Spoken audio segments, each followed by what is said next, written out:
Olá, amigos, bem-vindos a mais uma edição do programa Assunto Cidade, o programa que aqui com você a cada edição debate sempre da forma mais propositiva possível alguns dos principais assuntos de Guarujá e também de Vicente Carvalho, sempre na companhia de uma pessoa que se destaca na sua área de atuação e nos ajuda a desenvolver os temas aqui propostos. Hoje, com muita honra, que nós vamos conversar com o Major Ricardo Pelliccioni, ele que é subcomandante do GBMAR, que é a corporação que atende aí todo o litoral paulista no tocante a salvamento aí no mar. Em primeiro lugar, muito obrigado pela presença, obrigado por achar um espaço aí na sua agenda. Muito obrigado. Agradecer também ao comando do Corpo de Bombeiro e deixo o espaço para você cumprimentar o telespectador. Muito obrigado, uma boa tarde a todos os telespectadores. Obrigado, Valdir, pelo convite. Legal. É um prazer poder estar aqui e falar contigo e com toda a população.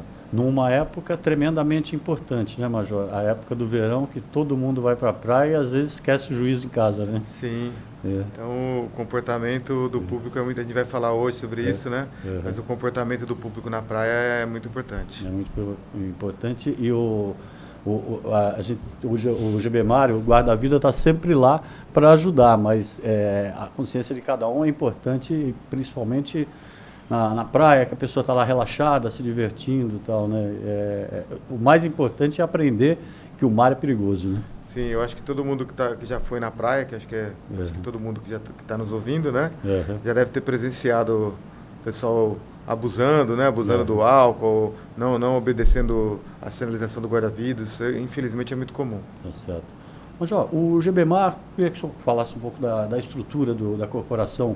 O GBMAR está sediado no Guarujá e atende quais as localidades, quais as cidades? O GBMAR ele quer dizer Grupamento de Bombeiros Marítimo. Tá. Então, como o próprio nome diz, ele é um bombeiro um pouco diferente da unidade de bombeiro tradicional. É do bombeiro, né? Pertence ao Corpo de Bombeiros, é uma unidade operacional do Corpo de Bombeiros, só que ele faz só atividade de salvamento marítimo, serviço de guarda-vidas e salvamento marítimo. Então, nós não temos viaturas de incêndio como os outros grupamentos. Nós só temos embarcações de combate a incêndio. Então, toda essa parte de incêndio em embarcação, em instalação portuária, nós fazemos. Agora, do resto, o que é do mar para dentro, na terra, já não é com a gente. Né? E nós ficamos, então, sediados no município de Guarujá, mas nós atuamos em todo o estado de São Paulo. São 650 quilômetros de extensão, que vão desde a divisa com o Rio de Janeiro, no município de Ubatuba, até a divisa com o Paraná, litoral todo, né? Então, todos esses municípios nós estamos presentes. Uma extensão aí em quilômetros é fantástica, né? De atuação. O comando está aqui no Guarujá, mas você tem várias unidades espalhadas aí por essas cidades, né? Sim, nós pegamos essa faixa aí de 650 quilômetros e dividimos em 4 pedaços. Cada pedaço desse fica um capitão que é responsável. E esse capitão tem à disposição dele também mais outros tenentes que a gente divide essa pedaço de novo, né? E cada tenente fica com um município. Entendi. Então, apesar de termos uma área muito grande de responsabilidade, nós também temos uma estrutura bem grande para poder fazer frente a essa responsabilidade. Em termos de equipamento, o GBMAR conta com qual estrutura, assim, atualmente? Nós temos um navio de combate a incêndio, temos 9 lanchas, que nós fazemos também o serviço como se fosse uma espécie de guarda costeira, né? Serviço de salvamento no mar, é competência da Marinha, e nós atuamos em conjunto com a Marinha do Brasil. Então, as ocorrências menores, que vai atuar numa demanda menor de dias, né? Que é uma ocorrência menos complexa, nós vamos lá e resolvemos. Quando a ocorrência é um pouco maior, uma busca que vai durar um pouco mais, aí a Marinha do Brasil monta uma estrutura um pouco maior e a gente trabalha em conjunto. Você falou de incêndios em embarcações. Antes da gente falar até do mais próximo de nós aqui, que é o salvamento mesmo nas praias, esses incêndios em embarcações, eles costumam ocorrer com muita frequência? O incêndio em embarcação, principalmente embarcação de esporte e recreio, né? As lanchas, os iates, acontece até com uma certa frequência, né? Então, e são incêndios muito difíceis de serem combatidos, porque o material construtivo da embarcação pega fogo, né? Que é a fibra de vidro. Então, a partir do momento que entrou em combustão, realmente é muito difícil de apagar.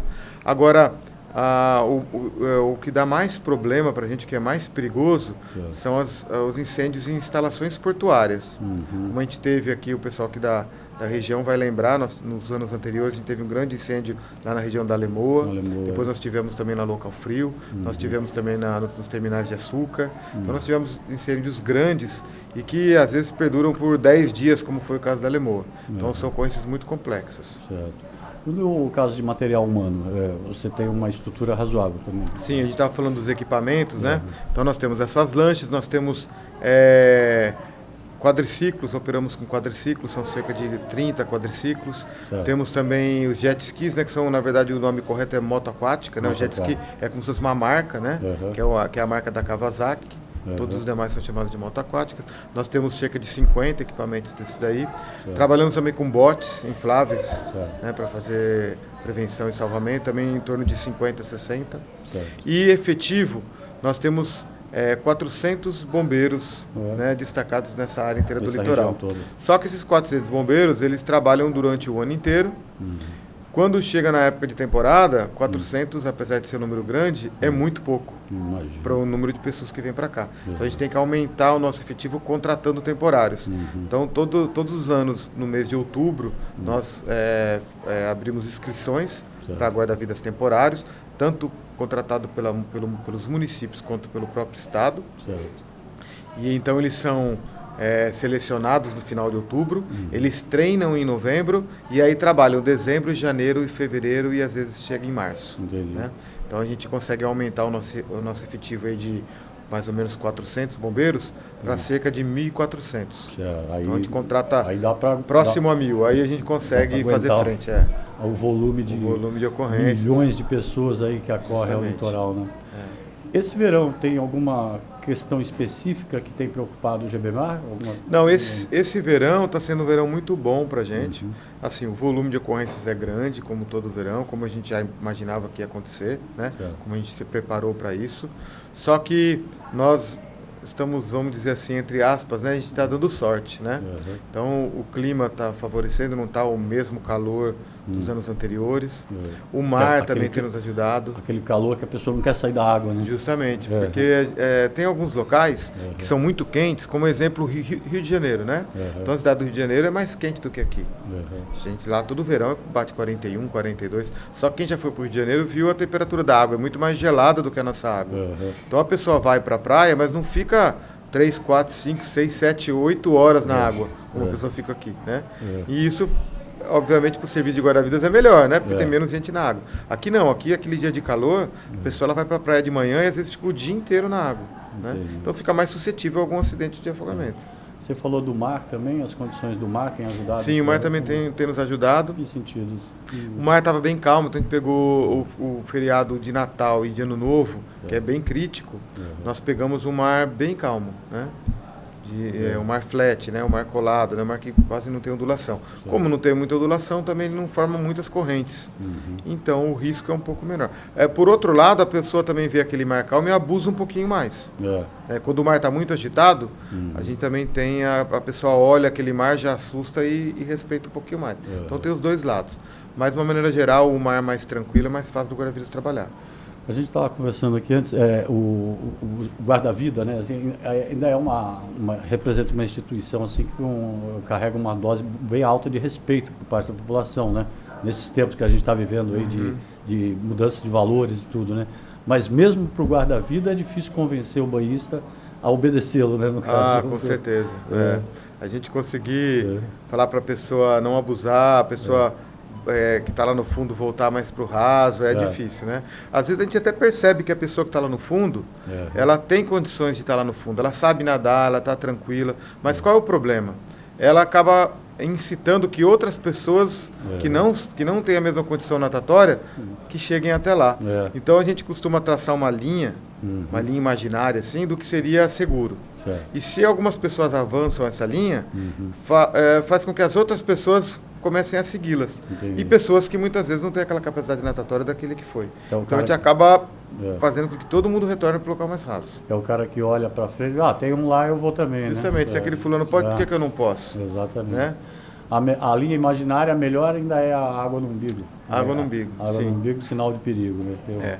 Isso daí a gente consegue comprovar com leis da física mesmo. Né? Então, se a pessoa ficar em pé e a gente empurrar a pessoa próximo à altura dos ombros, a pessoa não consegue, ela vai para trás. Entendi. Se eu empurrar próximo à linha da cintura, ela tem força suficiente para não ir para trás. Entendi. Daí o que acontece com a água? Se a água te empurra na altura até a altura da cintura, a gente consegue, com a força da perna, resistir àquela ação. Agora, se a água está empurrando na altura do ombro, eu não consigo resistir, sou levado pela corrente. Por isso, é uma questão de física mesmo. Justamente. Major, e a questão da água viva e caravela, essas coisas que surgiram aí durante esse verão aí. Todo ano tem, né? Todo ano tem. Isso é um assunto que tem, todos os anos nessa época a incidência é maior. Não porque tem um número maior de animais na água, né? Da água viva e caravela. Às vezes né? Como no caso a gente teve no Rio Grande do Sul, estado próximo do nosso aqui, que teve uma incidência muito grande. Em anos anteriores, teve alguns anos atrás, não me recordo quando, mas talvez há uns 8, 10 anos atrás, também a gente teve uma incidência muito grande aqui. Então, às vezes acontece realmente alguma corrente marítima trazer um número maior. Mas o mais comum, que é o que está acontecendo esse ano, que acontece na maioria dos anos, o número de água viva, de caravela na água é praticamente igual. O que muda é o número de pessoas que entram na água, né? Então a gente tem muito mais gente entrando na água por causa do verão, e aí acaba encontrando lá água viva com as pessoas, né? E aí tem um número maior de acidentes. Então a gente está tendo acidentes de água viva no mar, assim como todo verão. Não está um número maior do que os outros anos. Está dentro da normalidade, vamos assim dizer. Nada para se assustar. Nada para se assustar. Eu acho que a gente podia até aproveitar e falar um pouquinho sobre o que fazer no caso da água viva, né? Sim, importante, né? Porque a pessoa às vezes se depara com aquele animal, então... Sofre a queimadura, né? Sofre a queimadura, né? E não sabe o que fazer. Queima na hora, né? Queima na hora. E geralmente a gente se queima com água viva antes de ser tocado pelo animal. Às vezes a gente nem toca no animal. Porque a água viva ela tem como se fosse tentáculos, né? Que são muito finos e que são imperceptíveis na água. Então, se a gente está vendo um animal ali, pode ser que o tentáculo já esteja próximo da gente ou até já tenha encostado na gente, né? E nesse tentáculo, ela tem um monte de bola, como se fossem microbolinhas, e dentro dessa bolinha tem um líquido urticante. Então, quando aquele tentáculo encosta no nosso corpo, algumas dessas bolinhas se rompem e esse líquido realmente dá essa ação que parece uma queimadura. E o que nós não devemos fazer? Assim que a gente sentir essa queimadura da água viva, a gente não deve ficar raspando o local com a mão, porque algumas dessas microbolinhas ainda não se romperam. Provoca coceira? Não. Provoca uma ardência. Uma ardência. A tendência é você ir lá e massagear o local. E essa ação vai acabar rompendo outras bolinhas que ainda não se romperam e vai aumentar a sensação de ardência. Outra coisa que eu não devo fazer, sair da água e jogar água doce. Porque a diferença de concentração de sal, né, da água doce e o que tem dentro dessa bolinha vai fazer com que rompa essa microbolinha e vai aumentar também a lesão. Então o que eu devo fazer? Jogar água do mar. Posso jogar bastante água do mar para tentar tirar. Se eu tiver acesso a vinagre é bom porque o ácido do vinagre ele vai anular o efeito dessa ardência, então ela vai melhorar a sensação de ardência. Então é a melhor coisa para a gente poder utilizar o vinagre, o ácido acético, né? Mas assim, dificilmente uma pessoa vai para a praia e leva vinagre. Né? Então, uma coisa paliativa é jogar água do mar, ou eu posso pegar, se for aquela praia que tem aquela areia bem fina, bem branquinha, eu posso polvilhar essa areia em cima da lesão. Essa areia ela vai grudar nessas bolinhas, essas bolinhas começam a ficar visíveis. E aí eu venho com um palitinho de sorvete, com uma madeirinha, com bastante cuidado, e vou retirando aquelas bolinhas antes que elas se rompam. É um jeito de visualizar. É um jeito de visualizar essas bolinhas, né? E assim, qual é a gravidade? Geralmente é de baixíssima gravidade. É como se fosse uma picada de abelha. Imagina uma pessoa tomou uma picada de abelha, é perigoso? Geralmente não, vai doer, né? Vai incomodar, mas a pessoa não precisa ir para o hospital, geralmente, porque tomou uma picada de abelha. Agora, se nós tomarmos 40 picadas de abelha, aí já começa a ficar perigoso. É o que acontece com a água viva. Então, você queimou uma pequena extensão, tranquilo, vai arder, vai sarar sozinho, vai passar, não tem problema nenhum. Agora, foi uma grande região do corpo afetada, aí a chance de você ter algum problema, né, de algum choque anafilático, de um problema alérgico, é grande. Então tem que ser socorrido. Ou aquela pessoa voltando agora por causa da abelha, às vezes a pessoa toma uma picada só, mas ela é alérgica à picada da abelha, ela também vai ter que ser socorrida. É a mesma coisa da água-viva. Tem gente que é alérgica, então com contato pequeno ela tem que ser socorrida também. Exato. No caso de praias mais movimentadas, assim, o bombeiro tem toda essa... O bombeiro do Sim, bombeiro, ele tem todas essas o vinagre, por exemplo? Tem o vinagre, o treinamento para poder atuar, né? Então, dentre as matérias que o guarda-vidas aprende na formação, é o trato com acidente com animais marinhos, né? Que não é só água-viva, nós temos muito acidente também com bagre, que a pessoa pisa no bagre, que já está morto ali na areia, ou que vai andar em região costeira e pisa no ouriço, né? Então temos alguns acidentes costumeiros. Voltando, só para concluir essa história da água-viva, aquela história de jogar urina, isso não existe, né? Não existe. Não é o ideal. É uma fake news que inventaram. Fica numa lenda urbana aí, né? Coisa mais comum, né? O pessoal fala, mas... Né? Que bom, bacana. A gente também podia aproveitar para falar um pouco sobre a incidência de raios também na praia. Eu só ia pedir para a gente falar depois do intervalo comercial, que é rapidinho, intervalo rapidinho. Antes eu vou pedir para o Vinícius colocar na tela a capa da edição desta semana do Assunto Cidade, do Jornal do Guarujá, que assim como esse programa Assunto Cidade, é produzido de uma maneira independente, democrática e pluralista, com diversidade de opiniões. Toda sexta-feira nas redes sociais, o Assunto Cidade faz uma leitura da cena política da cidade e também outras questões ligadas a esporte, cultura e também todos os outros assuntos aí pertinentes à cidade. Nessa semana, 2 destaques: a celebração do Dia do Padroeiro, que será nesse dia 15 de janeiro, quarta-feira agora, feriado municipal para celebrar o Dia de Santo Amaro, e também o número de vereadores, que é um assunto que está rondando a pauta da Câmara. Não tem nada tramitando, mas tem muito vereador pensando em aumentar a quantidade de vereadores de Guarujá, 17 para até 23 vereadores, como a legislação permite, logicamente facilitar aí a eleição e reeleição de alguns. O Assunto Cidade está toda sexta-feira nas redes sociais e no sábado nas ruas, edição impressa. E o programa Assunto Cidade volta já já.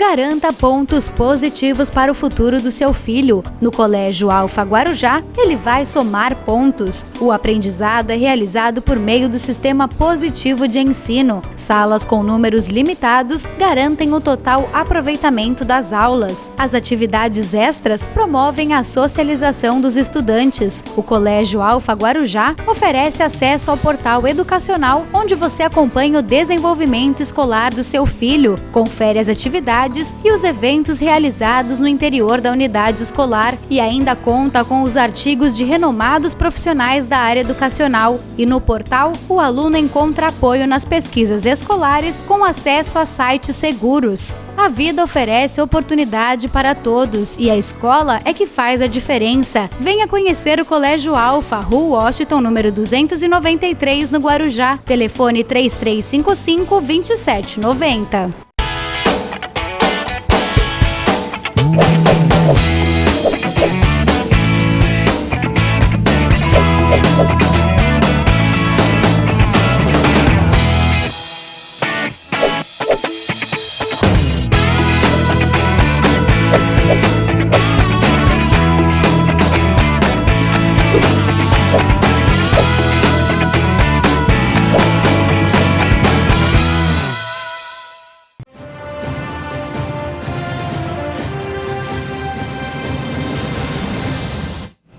Muito bem, voltamos para mais um bloco do programa Assunto Cidade, hoje entrevistando o Major Ricardo Pelliccioni, ele que é subcomandante do GBMAR, equipamento de salvamento de vidas aí no mar, está aqui conversando conosco. Deixou uma questão no ar, né? No primeiro bloco nós falamos bastante aí sobre todos esses riscos.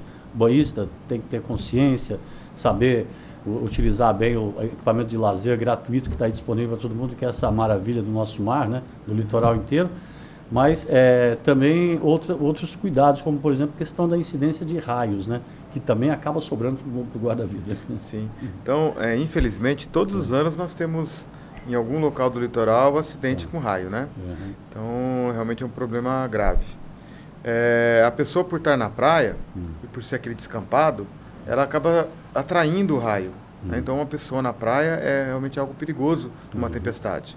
E na época de verão, aquela chamada chuva de verão, que é muito comum nessa época, ela vem trazendo raios. E as pessoas estão na praia, o calor está grande, né, tá sol, de repente começa a montar aquela tempestade, e a maioria das pessoas sabe que aquela chuva vai ser rápida. E ela não quer deixar a praia. Então, ela acaba ficando, as pessoas ficam embaixo da chuva mesmo, já que está calor, e o acidente com raio se torna muito, muito grave. Certo é ir embora. O certo é ir embora. Então, os guarda-vidas são orientados a apitarem, avisarem as pessoas para deixarem a praia. E muitos deixam, muitos não deixam. O guarda-vidas não pode também ficar monitorando lá na chuva, implorando para que as pessoas saiam, porque ele vai ficar suscetível àquele risco. Então, ele orienta até onde ele pode e depois ele também vai se abrigar. Né? E o que a pessoa deve fazer? Primeiramente, deixar a praia. Né? Se ela vai deixar a praia e vai retornar depois, que isso pode acontecer, ela tem que procurar um local seguro para se abrigar. O que é local seguro? Não pode ser um guarda-sol, não pode ser uma tenda de praia, uma árvore, porque essas coisas atraem o raio também. Então ela tem que entrar em alguma edificação, algo construído em alvenaria, né? Que realmente seja seguro. Ou até mesmo dentro do veículo. Se a pessoa entra no carro e fecha a porta, ela está lá com os 4 pneus de borracha e isolam a pessoa. Então pode cair o raio que for, se ela está dentro do carro, não vai ter perigo nenhum com raio. Faz um tempinho para ver se o sol volta. Se voltou, vai embora. Não voltou, dá partida no carro e vai embora, né? O GBMAR tem sobre seus ombros, aí, vamos dizer assim, uma responsabilidade imensa, né? Com salvamento, com água viva, com raio, com incêndio no mar e tal. Isso foi um know-how adquirido aí ao longo de muito tempo, né? Muitos anos, né? Eu queria que você falasse um pouco da história do GBMAR. Assim. Tá. O GBMAR, ele teve o início, o embrião dele foi em 1921.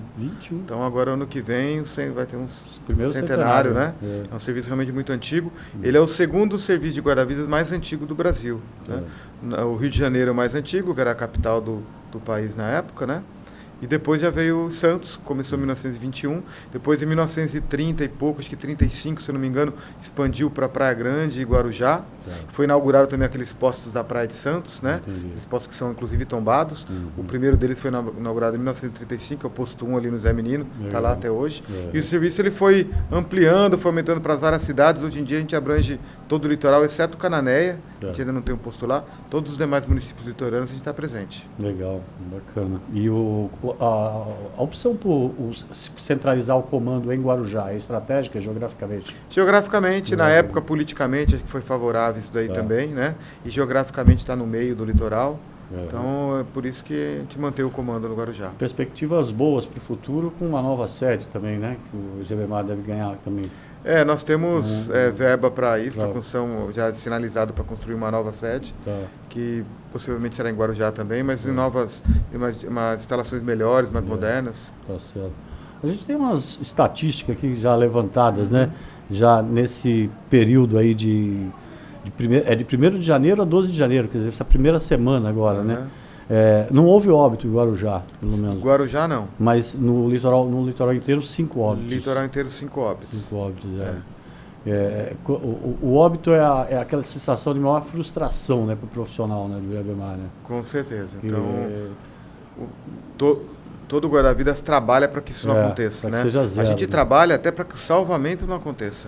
Claro. Para que a prevenção seja tão eficaz de que não tenha nem que fazer o salvamento. Então a gente encara que quando o guarda-vidas teve que entrar na água para salvar alguém, é porque alguma coisa já deu errado.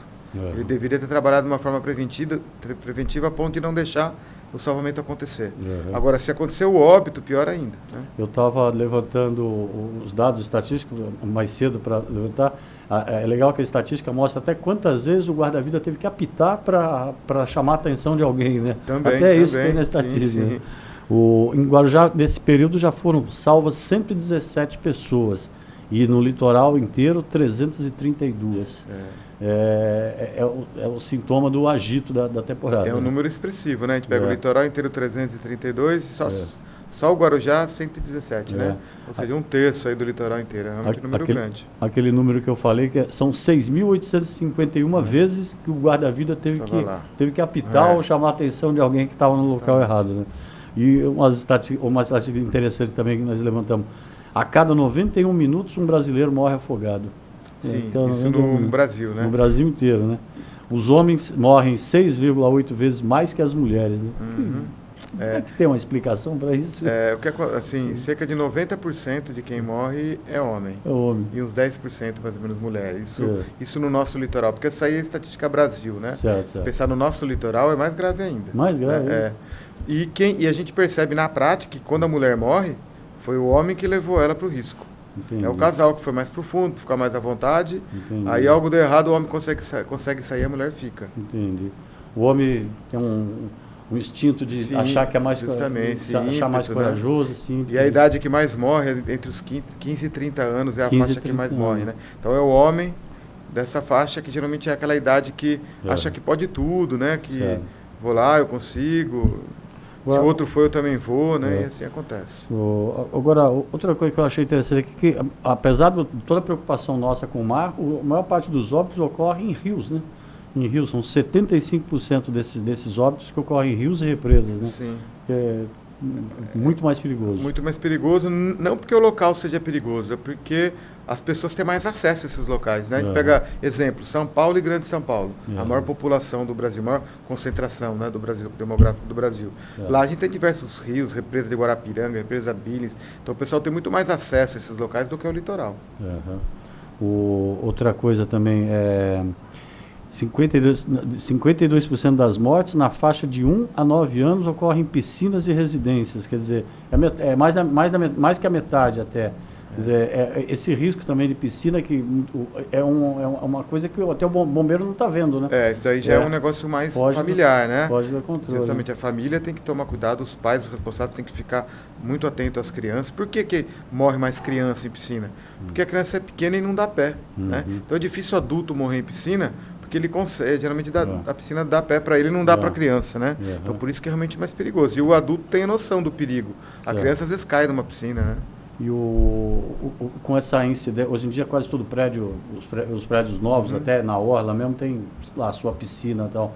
A recomendação é evidente, né? Uma recomendação que a gente tem na cozinha de casa, né? Não deixar a criança sozinha numa área de risco, numa situação de Justamente, risco, a principal é essa daí. E tem algumas ações protetivas também da piscina. Certo. Então existe a ABNT, né, que é a Associação Brasileira de Normas Técnicas, ela emite normas, e existe norma para construção de piscina, que faz com que a bomba tenha determinada potência, para não ter a sucção, tem mais de um ralo, para se um ralo interromper o outro ficar liberado, algumas capas de ralo que são anti-sucção, então não enrola cabelo de criança, por exemplo, muitas crianças, principalmente meninas, morrem afogadas porque o ralo succiona o cabelo, esse cabelo enrosca e a criança fica presa no ralo, né? Então, algumas botoeiras que você vai lá e bate a botoeira, desliga a bomba, cercas também que isolem a piscina, que uma criança não consiga entrar. Correto. Então tem várias medidas protetivas que você pode fazer na piscina, além do principal, que é tomar conta do seu filho. Exatamente.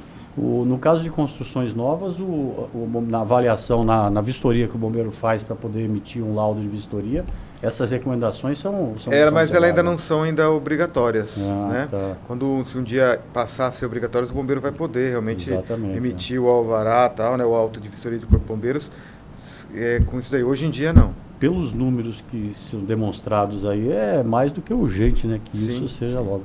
Uma coisa que curioso, sempre uma vez eu vi uma recomendação que não se podia usar aquele tipo de boias na praia. Eu vi uma propaganda esses dias, uma empresa que está lançando uma linha nova, bonita, que tem umas boias gigantes, tem boias em formatos divertidos e tudo. Isso é altamente perigoso, né? O guarda-vidas não recomenda de forma alguma. Um exemplo prático que dá para a gente entender, né? Família chega aqui no litoral, vai no supermercado e compra um colchão inflável, daqueles para dormir. Certo. Compra um de casal, bem grandão, bonitão, coloca a família inteira em cima do colchão, leva para a praia, né? Coloca a família inteira em cima do colchão, aquele colchão flutuando, cai numa corrente de retorno, que é um assunto que a gente pode falar daqui a pouco. Esse colchão é levado para o fundo, vê uma onda, vira o colchão, família inteira no mar, no fundo, no local onde não dá pé, dentro da corrente de retorno. Exatamente. Afoga a família inteira. Não se pode usar boia na praia. De forma alguma. A gente podia falar rapidamente da corrente de retorno, que a gente já até está estourado. Tá bom, rapidinho. A corrente de retorno é o local onde mais se morre afogado. né? E toda a água que vem com a onda, ela de alguma forma tem que voltar para o mar. E ela volta através da corrente de retorno. Dá para identificar? Dá para identificar. É o local onde tem onda, é aquele local onde tem menos onda. Tá. Então a gente vê que a praia inteira está com onda cheia de espuma e tem um pedacinho ali que tem menos espuma. Aquele pedaço a gente acha que é o mais seguro e na verdade não é o mais perigoso. Entendi. Não tem onda porque está fundo e porque tem uma corrente. Entendi. E se a gente estiver num local desse aí está sendo puxado, o que a gente tem que fazer? Nadar paralelo à praia. Eu não tenho que tentar voltar para a areia. Tá. Eu tenho que nadar paralelo. Se eu nadar paralelo à praia, eu vou sair desse local mais fundo e vou cair no local lateral que é chamado banco de areia, que vai dar pé. Correto. Ô, Jó, ia ficar mais uma hora aqui falando aqui dos cuidados essenciais aí e parabenizando o trabalho de toda a corporação.